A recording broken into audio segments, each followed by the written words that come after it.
If you want to remove a watermark in Photopea, this quick tutorial will show you the easiest way to do it using the clone stamp tool. This method is great for cleaning up images when you need to cover a small watermark and keep the background looking natural.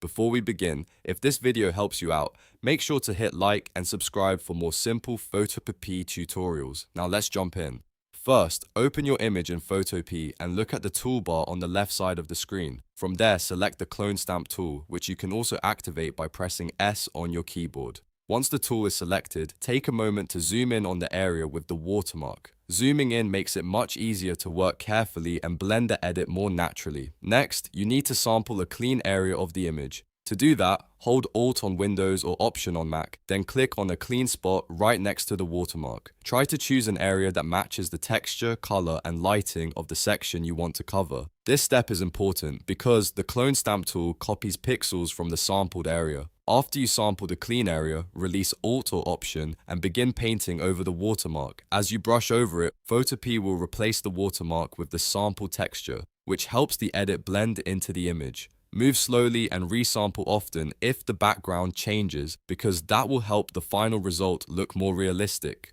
If the watermark is large or sits on a detailed background, work in smaller strokes instead of trying to remove it all at once. That gives you more control and reduces the chance of visible repetition. You can also adjust the brush size on the top bar so it matches the area you are editing. A smaller brush is useful for edges and fine details, while a slightly larger brush can help cover broader areas more quickly.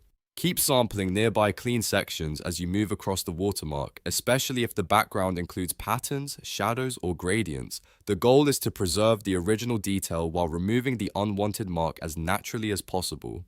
Once you're happy with the result, zoom out and inspect the image to make sure the area blends well with the rest of the photo. If needed, go back and make a few small touch-ups until it looks clean.